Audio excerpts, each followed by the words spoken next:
Vuelos malditos. 3 historias que desafían la lógica. Historia 1. El vuelo que aterrizó 2 veces. ¿Alguna vez te has preguntado qué pasa cuando un avión desaparece del radar durante horas y luego reaparece como si nada hubiera pasado? No hablo de fallas técnicas o zonas sin cobertura.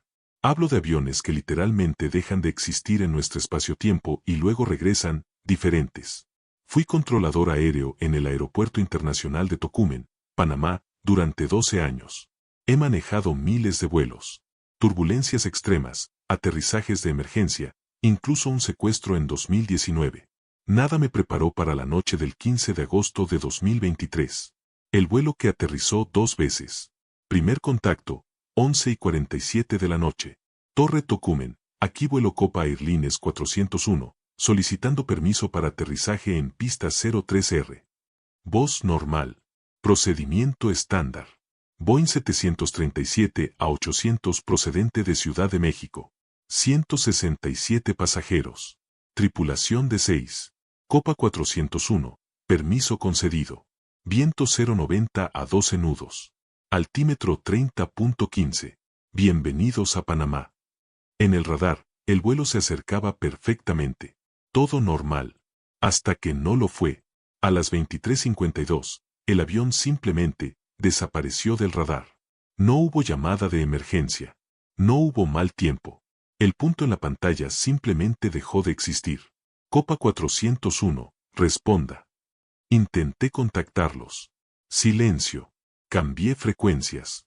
Probé todas las radios de emergencia. Nada. Activé el protocolo de emergencia. Búsqueda y rescate en alerta. Pero no había nada que buscar. El avión simplemente se había ido. Segundo contacto, 12:34 de la mañana. 47 minutos después, mi radio cobró vida. Torre Tocumen, aquí vuelo Copa 401, solicitando permiso para aterrizaje en pista 03R. La misma voz. Las mismas palabras. Como si fuera la primera vez. Miré el radar. Allí estaba. En la posición exacta donde había desaparecido. Como si nunca se hubiera ido. Copa 401. ¿Dónde han estado? Mi voz temblaba. Disculpe, Torre. Estamos en aproximación final desde Ciudad de México. Todo normal aquí. Ustedes desaparecieron del radar hace 47 minutos. Silencio. Luego, negativo, Torre. Nuestro reloj muestra que hemos estado en contacto continuo. Hora estimada de llegada, 23:58. Tal como reportamos hace 11 minutos. Miré mi reloj. 12:34 de la mañana. Miré el reloj del sistema. 12:34 de la mañana. Pero según el vuelo 401, eran las 11:58 de la noche. El aterrizaje. Les di permiso para aterrizar. ¿Qué más podía hacer? El avión tocó tierra perfectamente. Rodó hasta la puerta asignada. Todo procedimiento estándar. Pero cuando el equipo de tierra se acercó, notaron algo extraño. El avión estaba cubierto de una fina capa de escarcha. No hielo normal. Era cristalina. Como si hubiera estado en algún lugar mucho más frío que cualquier altitud normal. Y se derretía rápido. Demasiado rápido. Evaporándose sin dejar agua. Simplemente, desapareciendo. Los pasajeros. El personal de tierra reportó algo más extraño. Cuando los pasajeros bajaron, todos actuaban normalmente. Recogiendo equipaje. Hablando por teléfono. Pero ninguno parecía darse cuenta de que algo estaba mal. Hasta que revisaron sus teléfonos. Los relojes en sus dispositivos mostraban 12:34 de la mañana. Pero sus relojes de pulsera, los analógicos, mostraban 11:58 de la noche. Y luego comenzaron las preguntas. Las 47 minutos perdidos. Las entrevistas. Las autoridades aeronáuticas entrevistaron a toda la tripulación y pasajeros. Todos contaban la misma historia, vuelo normal. Sin turbulencias. Sin anomalías. Despegaron a las 21:15 de Ciudad de México. Tiempo de vuelo estimado, 2 horas 43 minutos. Deberían haber aterrizando a las 11:58 de la noche. Y según ellos, así fue. Pero los registros mostraban claramente que el avión había desaparecido a las 23:52 y reaparecido a las 0:34. 47 minutos desaparecidos. 47 minutos que para ellos nunca existieron. La grabación de la caja negra. Revisaron la caja negra. Los datos eran imposibles. Entre las 23:52 y 0:34, no había datos. Simplemente, un vacío. Como si el avión no hubiera existido durante ese tiempo. Pero justo antes de la desaparición, hubo una anomalía. El altímetro había marcado una lectura imposible, menos 33.000 pies. Altitud negativa. Como si el avión hubiera estado debajo del nivel del mar. Muy por debajo. Y la temperatura externa registrada en ese momento, menos 273.15 grados centígrados. Cero absoluto. La temperatura más baja posible en el universo. La temperatura donde todo movimiento molecular se detiene. La temperatura donde el tiempo mismo deja de existir. El pasajero de la 113F. 3 días después del incidente, un pasajero del vuelo 401 llamó a las autoridades. A 113F. Un hombre de negocios llamado Ricardo Mendoza. Necesito hablar con alguien, dijo, sobre lo que vi durante esos 47 minutos. Lo entrevistaron inmediatamente. Recuerdo todo, comenzó. Su voz temblaba. Todos los demás están mintiendo. O sus mentes bloquearon el recuerdo. Pero yo recuerdo. ¿Qué vio? El avión no desapareció. Cayó. Sus manos temblaban mientras hablaba. Sentí la caída. Como en un elevador roto. Pero no hacia abajo. Era diferente. Como si estuviéramos cayendo a través de algo que no debería existir. Y luego. Aterrizamos. Miró fijamente a la pared.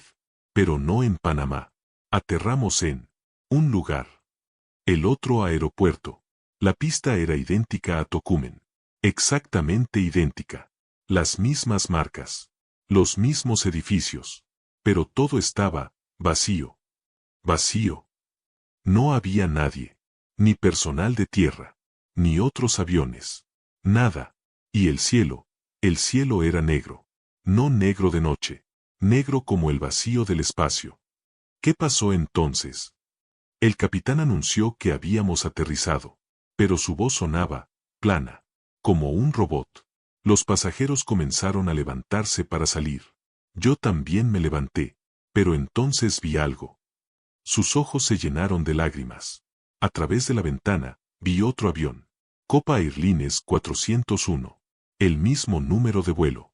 El mismo modelo. Aterrizando en otra pista. Y luego vi otro. Y otro. Y otro. Docenas de vuelos 401. Todos aterrizando al mismo tiempo. En el mismo aeropuerto vacío. La verdad. Entonces entendí, continuó Mendoza.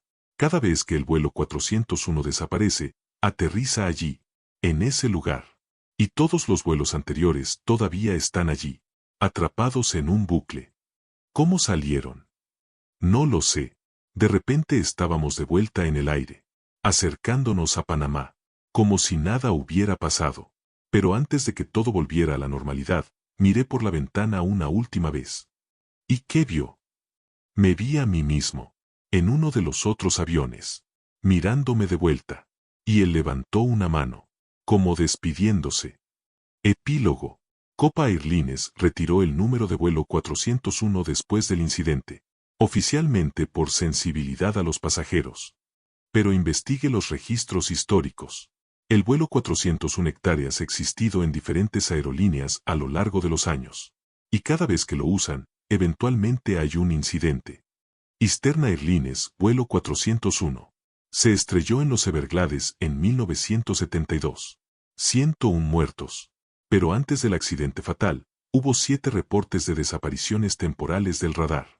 Desapariciones que duraban exactamente 47 minutos. Cada vez, el avión reaparecía. Los pasajeros no recordaban nada.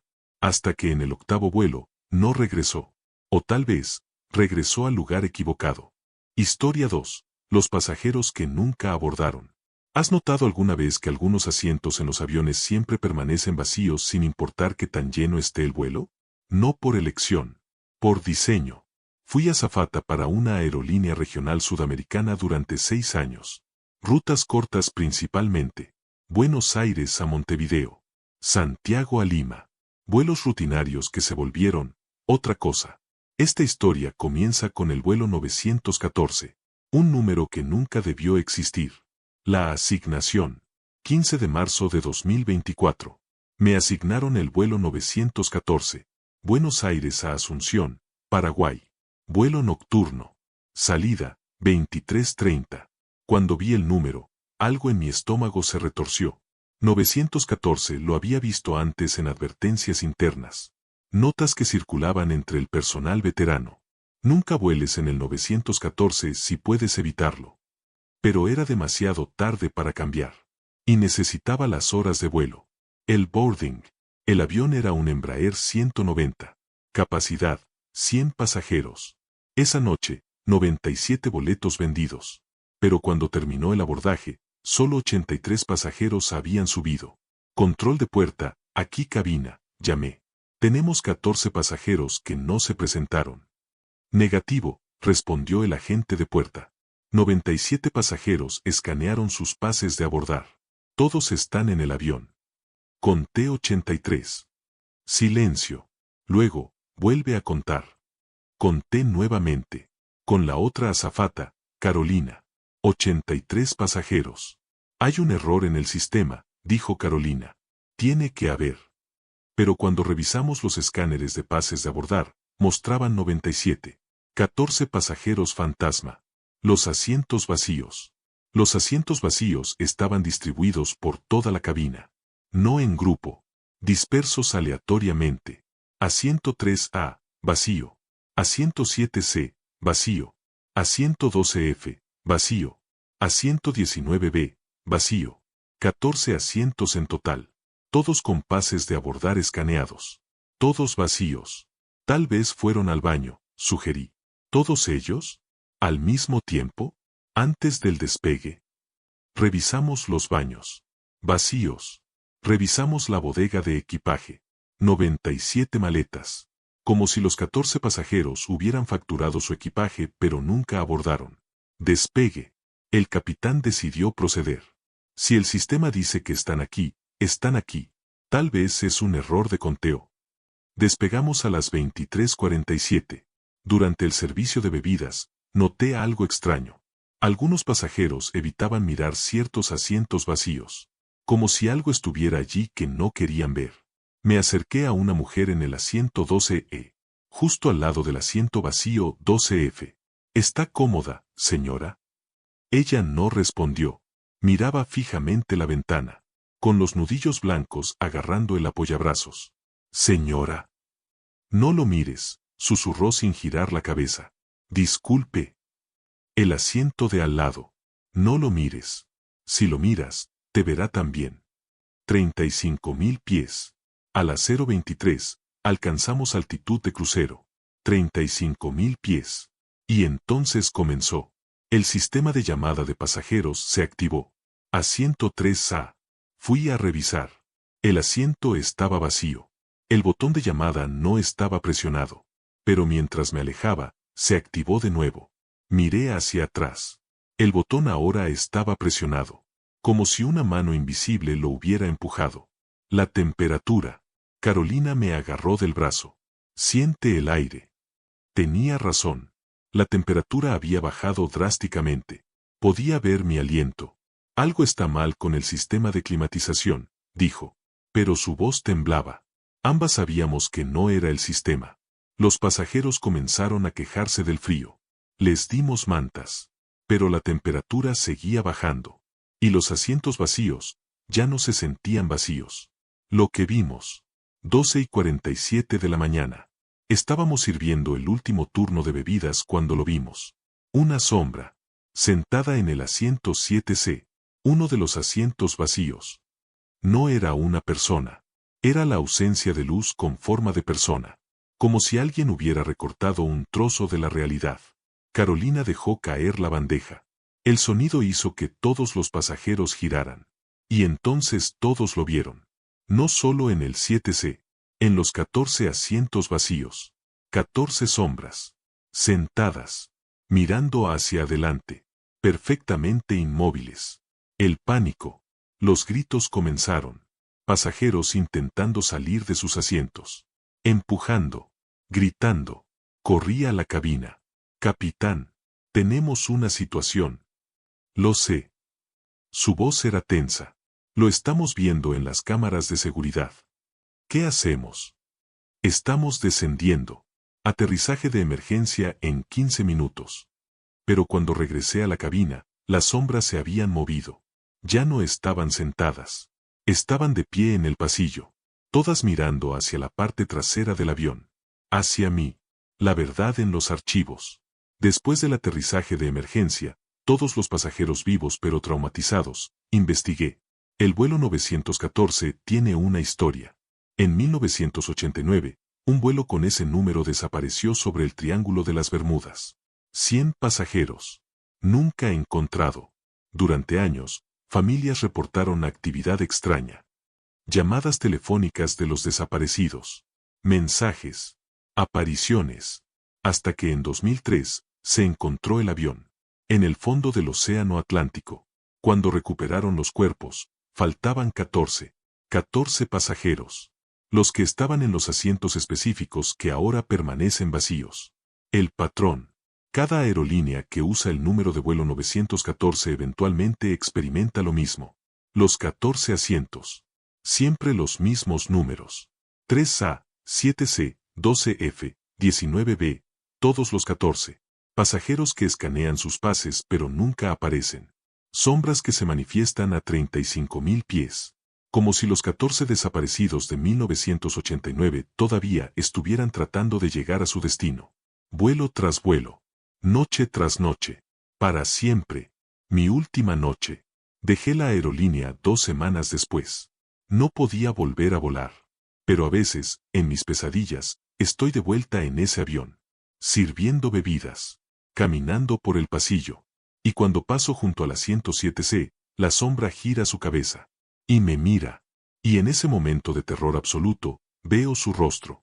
Es mi rostro. Como si yo fuera la próxima en desaparecer. Historia 3. El piloto que nunca aterrizó. ¿Sabes por qué algunos pilotos nunca hablan de su vuelo más largo? No es confidencialidad. Es trauma. Soy piloto privado. Vuelos charter principalmente. Gente rica que necesita ir de punto A a punto B sin las molestias de aerolíneas comerciales. Buen dinero. Trabajo simple. Hasta el vuelo del 7 de octubre de 2024. El vuelo que nunca debió comenzar. El cliente. Se llamaba a sí mismo señor Blackwood. Efectivo por adelantado. Sin preguntas. Quería volar de Miami a una isla privada en las Bahamas. Coordenadas específicas. Sin nombre de la isla. ¿Cuántos pasajeros? Pregunté. Solo yo. Un solo pasajero dispuesto a pagar 50,000 pesos por un vuelo de 2 horas. Señal de alerta número 1. Pero el dinero era real. Y yo tenía deudas. Despegue, 14:30. Despegamos de Miami Executive Airport. Cessna Citation X. El jet privado más rápido en su clase. Blackwood se sentó en la parte trasera. Sin equipaje. Sin teléfono. Solo un maletín negro que nunca soltó. Listo para despegar, señor Blackwood. Solo vuela hacia las coordenadas. No te desvíes. No por ninguna razón. Su voz era plana, sin emoción, como si estuviera leyendo un guión. 15:15, primera anomalía. 45 minutos en el vuelo. Todo normal. Cielo despejado. Vientos favorables. Entonces el GPS comenzó a fallar.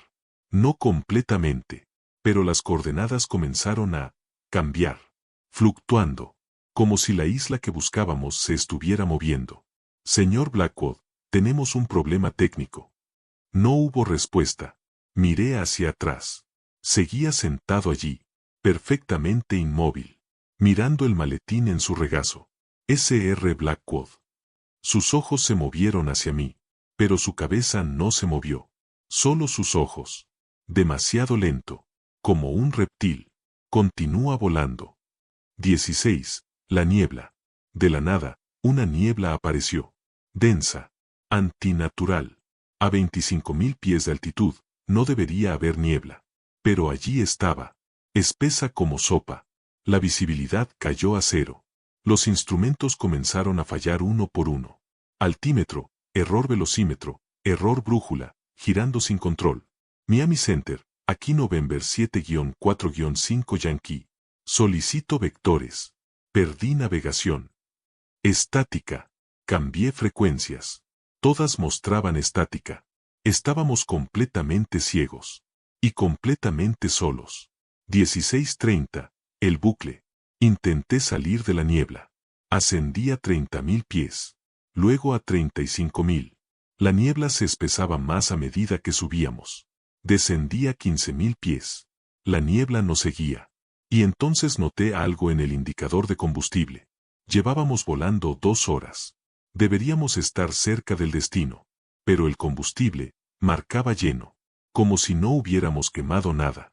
Como si estuviéramos volando en un lugar donde el combustible no se consumía. Donde el tiempo no pasaba normalmente. 17. La visión. La niebla se aclaró por un momento. Solo un momento. Y vi algo que no debería existir. Otro avión. Idéntico al mío. Cessna Citation X, mismo número de cola, N745I, volando paralelo a nosotros. A menos de 100 metros de distancia. Y en la cabina, me vi a mí mismo. Pilotando. Mirándome de vuelta. El otro yo levantó una mano. Señalando hacia abajo. Miré hacia abajo. Había cientos de aviones. Miles. Todos volando en la niebla. Todos idénticos al mío. Todos con versiones de mí mismo en la cabina. Atrapados. Volando para siempre. 18. La verdad de Blackwood. Me giré hacia mi pasajero. ¿Qué está pasando? Finalmente se movió. Abrió el maletín. Dentro había nada. Vacío absoluto. Pero cuando miré dentro, sentí que algo me miraba de vuelta. Cada piloto que acepta este vuelo termina aquí, dijo Blackwood. Su voz ahora tenía múltiples tonos. Como si varias personas hablaran al mismo tiempo. Este es el lugar entre lugares. Donde los vuelos perdidos terminan. Donde el vuelo 401 va durante sus 47 minutos. Donde los 14 pasajeros fantasma esperan. Y ahora, es donde tú estás. La elección. Puedes quedarte aquí, continuó. Volar para siempre en este bucle. Unirte a los miles que vinieron antes. Oh. Blackwood, o lo que fuera, sonrió. Su boca se abrió demasiado. Con demasiados dientes. O puedes aterrizar. Pero no en el mundo del que viniste. Aterrizarás, en otro lugar. Otra versión. Donde todo es ligeramente diferente. Donde las personas que conocías no te conocen. Donde tu vida nunca existió como la recuerdas. Elige. El aterrizaje. Elegí aterrizar. ¿Qué otra opción tenía? La niebla se aclaró. Una pista apareció debajo. No estaba en las Bahamas. No reconocí el lugar. Aterricé. Cuando las ruedas tocaron el suelo, Blackwood desapareció. El maletín desapareció. Era como si nunca hubiera estado allí. El mundo diferente. Rodé hasta la terminal. El letrero decía, Aeropuerto Internacional de Miami. Pero algo estaba mal. Las torres de control estaban en el lugar equivocado. Los edificios tenían diseños ligeramente diferentes. Saqué mi teléfono. Sin señal. Caminé a la terminal. El personal me miraba confundido. ¿Número de vuelo?, preguntó un agente. N745I. Vuelo privado desde Miami. Revisó su computadora. No tenemos registro de ningún plan de vuelo con ese número de cola. Eso es imposible. Despegué hace 4 horas. Señor, ese número de cola fue dado de baja en 2019. El avión se estrelló en el Océano Atlántico. Sin sobrevivientes. Mi vida que nunca fue. Intenté llamar a mi esposa. Número desconectado. Busqué mi nombre en Internet. Encontré mi obituario. Fechado en 2019. El piloto Marcus Chen falleció el 7 de octubre de 2019 cuando su avión desapareció sobre el Atlántico durante un vuelo charter. Hoy es 7 de octubre de 2024. Pero en este mundo, yo morí hace 5 años. Y ahora estoy, ¿dónde? ¿En qué versión de la realidad? Epílogo, el patrón. He estado investigando. Este mundo es casi idéntico al mío. Casi. Pequeñas diferencias. Nombres de calles ligeramente diferentes. Personas que conozco pero con diferentes trabajos. Amigos que nunca me conocieron. Y descubrí algo aterrador. Otros pilotos. Docenas de ellos. Todos con la misma historia. Aceptaron un vuelo charter misterioso. Encontraron la niebla. Aterrizaron en un mundo donde ellos murieron años atrás. Ahora vivimos en las sombras. En un mundo que no es el nuestro. Esperando. Porque Blackwood, o lo que sea, dejó un mensaje final. El vuelo nunca termina realmente. Solo aterriza en otro lugar. Y eventualmente, te llamaré de vuelta. Para volar de nuevo. La advertencia. Si alguna vez te ofrecen un vuelo charter, efectivo por adelantado, sin preguntas, si el pasajero solo lleva un maletín negro, y nunca da su nombre real, si las coordenadas del destino cambian constantemente, no aceptes el trabajo, porque una vez que entras en la niebla, hay solo dos opciones: volar para siempre, o aterrizar en un mundo que no es el tuyo. Y no sé cuál es peor. Reflexión final. 3 vuelos. 3 destinos imposibles. El vuelo que aterrizó 2 veces. Atrapado en un bucle temporal. Los pasajeros que nunca abordaron. Fantasmas buscando su destino final. El piloto que nunca aterrizó. Perdido entre realidades. Pero todos comparten una verdad aterradora. El cielo no es solo aire y nubes. Hay lugares entre lugares. Dimensiones que se cruzan a 35.000 pies. Y algunos vuelos nunca regresan del mismo lugar al que fueron. La próxima vez que vueles, mira por la ventana. Si ves niebla donde no debería haberla. Si tu reloj de repente marca una hora diferente. Si el asiento de al lado está vacío, pero sientes que alguien está sentado allí. Tal vez tu vuelo también ha cruzado. Al otro lado.